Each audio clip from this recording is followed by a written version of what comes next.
Hey everybody, welcome to the Dano channel. I am Dano, and the internet, the Star Wars community, everybody's abuzz and losing their minds over Jedi Master Kelleran Beq.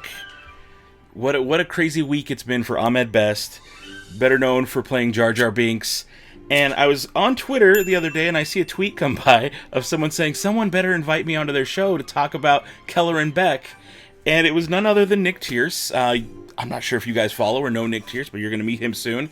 I've run into him a couple times during Life Day on Galaxy's Edge. He made this little pocket guide in 2021, a little mini guide to Life Day lore, also known for one of the starters of the Datapad builders group, where you take your phone case and turn it into a datapad. So I've been following him through Galaxy's Edge community for quite a while now, and I'm honored to bring him on, and we're going to talk everything Kelleran Beq today. Nick Tierce, what's going on? Hello, Dano. Thank you for giving me the time. And the second half of the threat that I made on Twitter that you didn't read was someone needs to invite me onto their show so that I don't have to be forced to make a TikTok, which nobody wants. And I promise you, anyone who's seen my saga of the Ooze Cauldron knows you don't want me on TikTok. So you're check that out. I have not seen that. Terrible thing. No, the Kelleran Beq appearance on The Mandalorian knocked the wind out of me. And I've just been thinking of nothing else since it happened. And I've just been observing the conversation that's been happening online and kind of everywhere, dissecting each layer of appreciation. You know what's funny is fans have never heard this of it week before. I've seen like something about that reveal really changed a lot of people. Like, people holding back on spoilers, they did not hold back on spoilers. Nobody held back on spoilers at all this week. Normally the community's pretty good about it, but this one was such a big reveal that people couldn't contain themselves. I think it was an emotional outpouring, and certainly that was my experience watching the episode. Is I just wanted to scream from the mountaintop, because I'm not gonna lie to you, I was weeping. Like, when he showed up, I had to take a moment. And when we finally cut back to the Mandalorian culture, I said, in order for me to properly appreciate this, I need to take a small break, because I'm like drying my face. Like, it was a real moment for me as a fan, not just of Ahmed and a fan of the show as it is, but Jedi Temple Challenge, which I'm representing on my shirt here today for our conversation specifically. That was a wonderful moment for me as a fan, longtime fan of the weird side of Star Wars. Kind of the cute side, the weird side, the all ages side. I mean, you made a guide to Life Day. A man after my own heart here. You made a guide to Life Day. The holiday special, all that stuff. And I just felt like when Jedi Temple Challenge came around, it was the type of Star Wars project I kind of didn't believe could exist anymore. And so imagining it being pitched, I can only see it being shot down. And so the fact that it manifested, even though it was only for one season, I just really, for that period of time, kind of made Jedi Temple Challenge my personality. I was threading on Twitter about my theories on when it took place. I was doing Timeline Exhibit A, because they kind of used the costumes from the Trials of the Temple in the parks. Yeah. And so there's a little bit of lore that goes along with that, and I was trying to figure it out. Thankfully, the mystery has been solved. The Jedi Temple Challenge show can only take place in the prequel era. Now that we have The Mandalorian, because clearly when he's talking to the children on the show, he says, if they're kicked off, if they're not successful, he says, you must return to the Jedi Order and continue for further training. Head back to the Jedi Order for further training. May the Force be with you. Yeah, continue your training. To me, that either back then it said it's either, when the Jedi Order still existed, or this is the furthest point on the timeline and he's talking about Rey's Jedi Order. It definitely couldn't be that.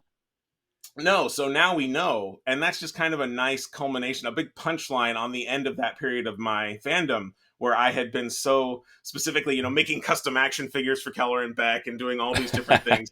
It was just, I loved the tenor and the ethos of that show. And so for me, seeing him show up, I sincerely thought I was hallucinating.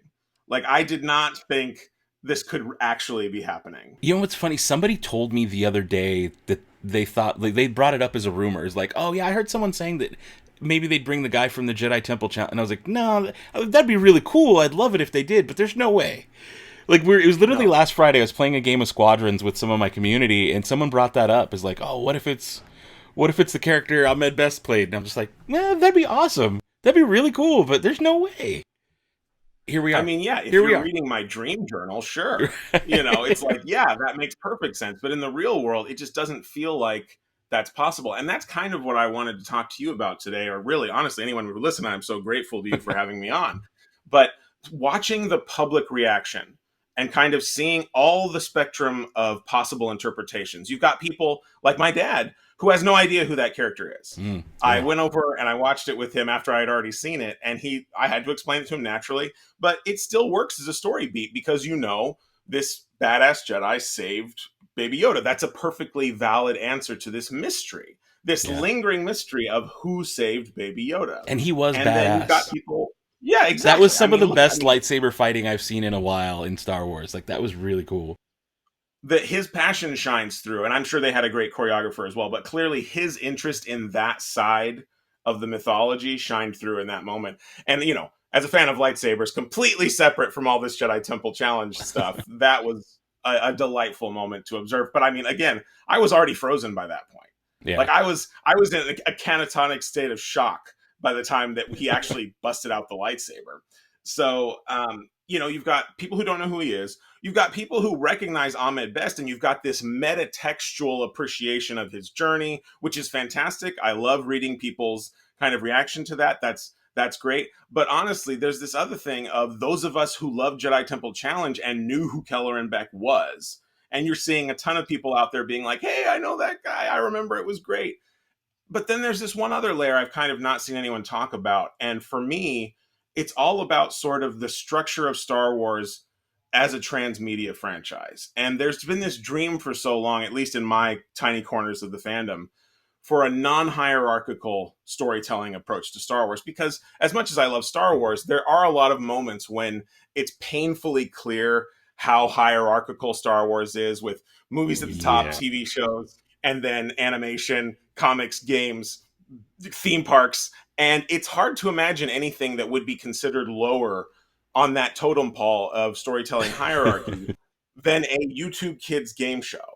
And this isn't something as simple as lip service, like as if they had just said Kelleran Beq's name, which we've heard them give lip service to Life Day. Yeah, they do that stuff all the time. Things. Yeah.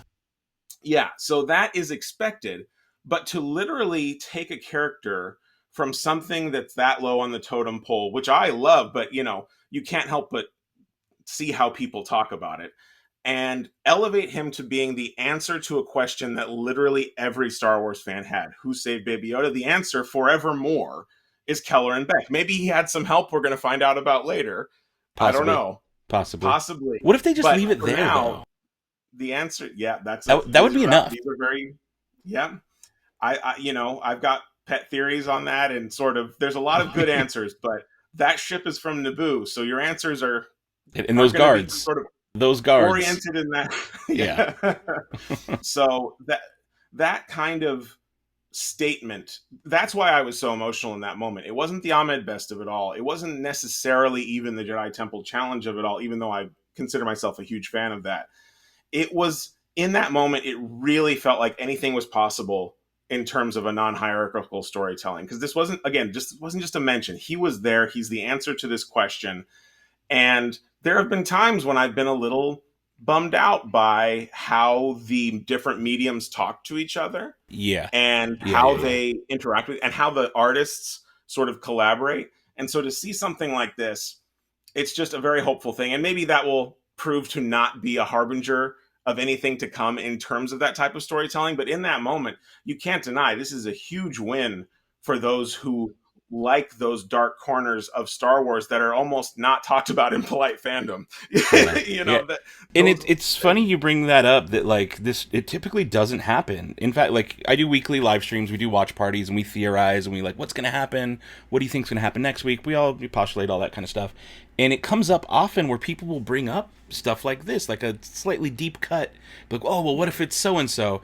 And my response almost always is, that would be awesome, but that never happens. It just does. Like, it'd be cool, and if one day Star Wars did something like that, it'd be amazing. But it just doesn't tend to happen until now. No. Until now. And so that door's really open a little bit more now. Incredibly hopeful for what's to come. That's the thing. It makes me think, all those pet theories that you said would be awesome but aren't possible suddenly seem possible again. And it opens this level of speculation where sometimes I would personally never shut down anyone's speculation for their own personal preference for something, but you'd have this thing in the back of your head where it's like, that would be awesome. Like you said, I can't imagine a future where that's possible. And now I can imagine a future where that's possible. And that is just, I've never been more jazzed. That's the thing. It's like, even if this is all we get, like this little nugget of a moment, it reminds me of those times, when we were still getting Star Wars movies between films, where it's like, until we all know what happens, this conversation is all about us. We actually can. It seems infinite, right? After The Last Jedi, Star Wars seemed infinite to me, man. Like, it reminded me of when I think back, I wasn't around for this, but when I think back to all those Marvel comics that were after A New Hope but before Empire Strikes Back, all these writers trying to figure out, what is Star Wars? What are the limits of this universe? And it was seemingly infinite. You could have these wacky characters that maybe would never appear on a live action project. But that's that feeling. And this is just a huge, to me, dedication to that. And sadly, if I have to say there's an other side to that sword, if the blade is double-edged, I will say that, assuming that hierarchy is still in place, but this perhaps elevates YouTube Game Show a little bit, in terms of current live action Star Wars content, for guys like you and me, the only thing beneath YouTube Game Show is theme parks. Yeah. Because we're not seeing Doc Ondar on Book Not of yet, Boba but Fett. he's been given lip service in Solo. Yeah. So certainly. Again, they'll pay the lip service. Yeah. Absolutely. But in terms of actually structuring a story around a concept that originated in one of those mediums, that still has yet to come. I'm hopeful of it, but I know that there are a lot of creatives, even outside of Star Wars, who work with Disney, who are afraid of being accused of synergy. They are afraid because in their mind, synergy is this bad word that means that their artistry has been compromised. They're shoehorning in, I grew up with the Matrix films that had a video game, an anime, a comic book that all shared authorship. I love that. Like, I want the synergy. I would love it and that's, so much. That's not synergy. That's transmedia. I mean, it ostensibly becomes synergy. Yeah. That's the thing. It offers that. But I know creatives are afraid of that, because my other big fandom, that is perhaps as well regarded as Jedi Temple Challenge, is the Tomorrowland movie. And there were a lot of questions among folks looking at things that were in the trailer that did not end up in the film. Why did they cut all these Disney references? Because truly, they cut Disney references by the boatload. And I asked Brad Bird about it, and he told me there was this fear that cropped up, like I'm describing, that fear of being accused of cross-promotion and synergy and that kind of thing. And so they said, to play it safe, we'd rather appeal to the person for whom those references would mean nothing than to reward the fans for whom those connections would be meaningful. And so that's kind of that mentality that I think is probably to some degree still pervasive, where it's like, this is my show. I want to give the fans what they want, but I also want to be seen as telling an original story. Yeah. Right? And they're always going to have to go for broader appeal. Yeah. And quite frankly, if you shoot a scene in Galaxy's Edge, there will be a group of people who are utterly delighted that their little place for adventure has been immortalized on the screen. Yeah. And then there'll be a bunch of people that say, well, they've really cheaped out, haven't they? They can't even build a set anymore. They got to go film in a theme park. Yeah. Yeah, that's hard. That's hard. Because, I mean, no matter what, you're not going to make everyone happy. No. So it's that, I guess you go for who can you make more, or how many more people can you reach? You got to go broader, I guess. And quite frankly, how cogent is it to the story? Meaning, can your story exist without that? And that was certainly the answer for another series that I loved, the 2 seasons we got of Resistance. I recently found out, I think late last year, I was able to talk to the executive producer. One of the planets they went to was supposed to be Batuu. Oh, really? So it was until very late going to be Batuu, which is why we got the Pyre figure in the figure set in Galaxy's Edge and all that. That explains. I always wondered why. There was a couple reasons he gave, but I think honestly it was a budgetary thing. So it was almost like we could kind of just build a more generic planet for cheaper than replicating Batuu. And probably, if he's being honest, some of the concerns I'm talking about here. But, that is always a that just like reminds me. Remember, there was a specific stormtrooper, like a the mountain trooper. Yeah, yeah, and that has not seen the light of day since. I've been trying to get to the bottom of the mountain trooper, and that one actually seems less like something that would have. I mean, it could have appeared in Resistance. It honestly seems like one of those aspects of the park itself. They were supposed to be walk around characters. Yeah. And so the idea was, when those budget cuts happened, which was not some random event of, like, people think maybe there was an executive, we just need to cut the budget thing. No, sadly, Rise of the Resistance was the most expensive ride they had ever made. And so, like a black hole, when Rise of the Resistance crossed the $1 billion mark with a B, that's when the 3 other missions for smugglers disappeared. And that's when the shore troopers disappeared, and several other things. And so that's I think the mountain trooper. I think they were a casualty of Rise of the Resistance as much as I do wonder if the same way they're bringing Ahmed Best or Kelleran Beq from Jedi Temples, maybe in a future show, because again this opens up the door. Yeah. Is it maybe in the future show we see mountain troopers, and they try to make sense out of some of those deep cut. Because it could work. Like, reasonably, that's a pretty easy one to fit into a story, Mountain Troopers. That's no problem. I could see them showing up, wherever. Vi Marati, Mubo. Mubo could easily show up. I mean, especially the alien creatures. They can live as long as you want them to. I mean, there's really no limit on those. So, what a shocking turn that you and I are talking about Galaxy's Edge. I know, right? How did we end up there? Speaking of Galaxy's Edge and Kelleran Beq, some people may not realize, but his lightsaber in Jedi Temple Challenges is made up of a mixture of pieces from Savi's workshop. It's mostly protection defense. You were mentioning earlier that in the show, he actually doesn't have a bottom sleeve at all, right? Right. It's just a leather wrap around the core. Gotcha. So my close enough version is using the elemental nature leather wrap, but I mean that's the saber. That's the saber he has and he wears, which is a heavy one. It's kind of like for the show. He never uses it, but I guess it mentioned online. Always weighing his belt down, Right? Yeah, that's the one thing. Like, I love these things, but they're heavy. But it mentioned online, from what I could find, he wanted it to be purple. He doesn't ignite it during the show, but he wants it to be purple. So I figured, why not have it here at the ready, the Galaxy's Edge saber ready to go in honor of Kelleran Beq in our conversation today. And so much of that lore, like his purple blade, came from the Instagram and social media posts that Ahmed Best did around the time, which is fascinating to consider that he came up with a lot of his own character lore, and the show producers of Jedi Temple Challenge kind of said, great, run with it. But if you go back and watch the show, because it's a game show, so there is a lot of banter that is not scripted, right?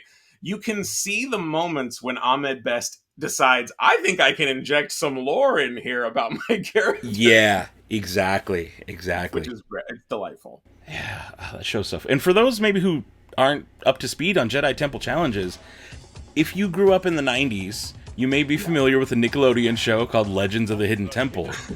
And this show has like so many similar vibes to that. I mean, but it is different. Like, Jedi Temple Challenges was broken up into 3 phases? For generations, the Jedi Order have been the guardians of peace and justice in the galaxy. Now, 3 Padawan teams must prove their strength, knowledge, and bravery to become Jedi Knights. It was a strength challenge in the beginning where they would do these like physical challenges. It was 3 pairs of kids, and there were 4 different challenges. Yeah. And they would have to like get lightsaber pieces in the first round and construct a lightsaber, their training saber, which I want Disney to offer that for sale. I mean, ever since that first trailer for the show aired, I've been saying, get these in Savis immediately. Yeah. I don't think that's in the cards for us, but no. I could see a legacy replica at some point. Yeah, once they did it for the Halcyon training saber. Yeah, that would be great. I mean, Jedi Temple Challenge. It is such a deep cut, though. But, I mean, those videos each have over 1 million views on them. Yeah. So there's, some people have watched it, or at least kids have watched it over and over, or myself has watched it over and over. Well, no, and quite frankly, they got to around 1 million when the show was just on. So I imagine there's a delay in YouTube. As you know, there's a delay in the YouTube views that will occur. I imagine we're going to see those views take another surge. Well, yeah, I think so. Maybe that's just wishful thinking. Yeah, you never know. I mean, I'll do my best to spread the word and let people know, hey, check these things out. But the second phase of that show was like a knowledge test. Yeah. And it was like the kids, they each had headsets, and they'd have to, like, they'd be told a story. Kelleran Beq would tell them this, like, or the droid, I think the droid, they both kind of tell this story, and they would, like, animate it on screen, and the kids had to remember, like, tidbits from the story and answer questions by either grabbing stuff out of a box. And the coolest part about that box was all the trinkets.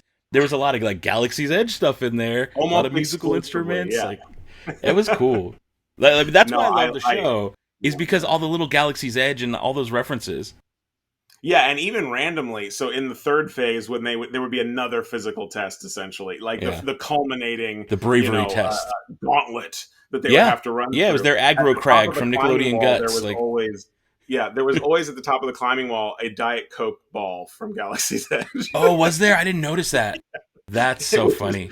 If you need a refreshment, right at the top. They never acknowledge it. It's just there on a rock. Yeah. That's awesome. What I loved about that too was how they had, similar to Olmec in the temple from Legends of the Hidden Temple, they had someone playing a Sith character that would like talk to the kids and try to get them to take shortcuts. Your fear of running out of time is consuming you, Raphael. Connect with the dark side, Tuski. Yeah. And he was like an evil Sith presence, like, no, Jonathan, do this. Like, and he was like yelling. It was so good. I love it. Like, guys, if you have not checked out Jedi Temple Challenges, check it out. Wars actors. I can't remember which actor. It's either the guy who does Maul or the guy who does Anakin. Whitwer? I'm not sure. Okay. The voice in the show. I wish I could remember, but it was like this big thing. Matt Lanter. Came out. Yeah, it was either Matt Lanter or who does Maul? God, why can't I Sam Witwer. Yeah, I think it was Sam Witwer. That's awesome.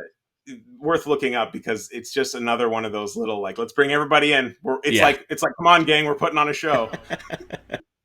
I love that scrappy mentality, though. Yeah. Like, it's just these standing sets, and, they got ILM to do, like, 2 or 3 establishing shots, which is great. They did. Like, that of the ship flying or, like, the planet. Yeah. Yeah. If you expanded his story either in comics or, heck, in a show, whatever you want, I would love for post-Mando, if he survives, we don't know what's going to happen. It would be great if he did a raid on Coruscant to steal the Athelia ship back. That would be awesome. That would be so awesome.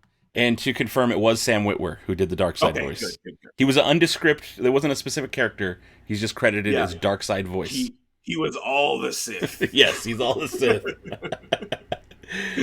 And I didn't realize Gordon Tarpley was 83, the droid. That's right. That's awesome. That's right. Wow. And even Yoda, Frank Oz voiced Yoda, because at the end, Yoda would speak to the kids who won through the Force when they were igniting their lightsabers. And that was actually Frank Oz who did it. Yeah, that blew me away. And kind of another connection. And it was live, too. Like, Frank Oz had to be there because he said the kids' names. Sage, Raphael, Jedi Knights are you now. Strong and new is the Force. Keepers you must be. I'm not sure if it was live. You think so? I was watching an episode this morning. So before I knew it was Frank Oz, I was watching this morning and I was listening to the Yoda voice and I was like, okay, whoever's there is doing it in the moment because he is saying their names. Right. I'm saying it could be an editing thing where they made all 10 after the episodes, fact. That's possible. And then they just laid it in there. Yeah. That would make more sense. It seems very natural, though. They did a good job. I'm thinking purely in terms of how would you best utilize Frank Oz's time. That's true. No, you come in every Saturday. But I mean, the fact that they got Frank for that, for Savi's, and for Star Cruiser, it's great. It's such a delight. Now, another thing about Kelleran Beq, his robes were different than they were in Jedi Temple Challenges this time around. As they would have to be, because let's be frank, it almost seems like his ones on Jedi Temple Challenge were the Galaxy's Edge robes. It seemed like it. It looked really familiar. I think the actual robe itself was a little different, but the tunic looked to be very similar. And it didn't quite sit like you would want it to. So the fact that, and StarWars.com just posted that great interview with Ahmed Best. Yeah. He collaborated with the costume designer to incorporate Afrofuturism symbols into that great collar piece that he has, which is amazing because he's a professor of that. And so to be able to incorporate some of your own personal passions into the character. It's just fantastic, and the designs to me really mimicked the tabards on Jocasta Nu, the librarian from Attack of the Clones. Yes, it definitely gave that kind of vibe. Now, one of the things that kind of caught me was his opening line, which "Everything's gonna be okay, kid." Yeah. It's one of those lines that's so simple that mythologically you can imbue it with whatever you want, and that's what's great about it. Yeah, touching. I mean, yeah, like to imbue it with what in my head canon, that was Ahmed Best talking, like 2023 Ahmed Best talking to younger Ahmed Best. Yeah, during some of the darker times. Everything's gonna be all right, kid. Yeah, it works on all those levels. I mean, that's the thing. And it's funny because I'm glad everyone's celebrating Ahmed Best. But the funny thing is, all these conversations that are happening about him, those were the conversations when Jedi Temple Challenge came out of like, no, that was him coming back. Yeah. Yeah. And then just further emboldened it. We understand this is the big time. I don't want to begrudge anyone their excitement, but it's that thing of you're keenly aware of the history if you're a fan, if you're a hardcore fan, and didn't originally voice Jar Jar on Clone Wars and eventually decided to come back. And quite frankly, the trickier thing would be eventually Jar Jar will show up again. I'm not saying it's going to be in The Mandalorian. That character it's possible though. Show up. It is absolutely it's a possible. Question of how, right? Well, isn't he acting senator right now? At that point. So if for some reason we see more of Grogu and Kelleran Beq going to Naboo, which we could assume that's what those guards' outfits were. They didn't confirm it, but they looked very Naboo security officer. Right. The ship was very Naboo. Jar Jar Binks happens to be current acting senator on Naboo. If we see more, it stands to reason we might see a return of Jar Jar Binks. And since you mentioned it, just separate from the Kelleran Beq thing, seeing that Naboo ship, I had to pause the show again. I was like, give me a second. Because I have the royal crest of Naboo tattooed on my forearm. So Naboo is my jam. Like, that's my little corner of the Star Wars universe. So it was first seeing the ship, then seeing the guards' costumes, and then finally, the final gut punch was hearing those blasters. Because that sound is so distinct. Yeah. The Naboo blaster makes a sound unlike any other blaster. So it was just one of those things where it's like, this doesn't necessarily have anything to do with the moment of the story, but as a personal fan who doesn't often have those little callbacks, it was nice. It was nice to actually have that. So good. It was so good. That whole scene, all of it. I did not expect that that's what we were going to get. And like you said earlier, the fact that this opens up so many doors, it makes me think, again, it makes more things possible. And my brain goes to one of my go-to pieces of the Star Wars franchise. It's a little bit of a deep cut now, but Shadows of the Empire. Oh my. Could we see Dash Rendar show up? Could we see, Prince Shizor in some capacity? Yeah. It's more of a possibility now than it was last week. No, completely. And I mean, all it takes is the right creative who has that same connection that you have to that character in order to bring it forward. Well, I will say, though, one of my favorite running gags on Twitter is how much Pablo Hidalgo hates Dash Rendar. Like, he absolutely hates that character. It's just oozing with disdain for him. I like Dash Rendar because, I remember the video game. I didn't read the book or anything when I was growing up, but that video game, he looked awesome. He had a jetpack. It was cool. And, there are people doing things in Star Wars that are interested in that period. Like very openly, the brand manager of Micro Galaxy Squadron has said he wants to do an Outrider. Now, does that mean they will do an Outrider? Who knows? That's a question. But he wants to, and so he'll be pushing for it. So these things tend to be in the air at the same moment. Yeah, we're in a good spot right now. We're in it's always good to be a Star Wars fan, but right now, with this reveal recently, seeing them pull that, it just feels like we're at a high right now in the fandom, and it's a cool feeling. No, it's filled me with the warm and fuzzies, and it's one of those things that goes back to one of my favorite George Lucas quotes, circa Return of the Jedi: "Dare to be cute.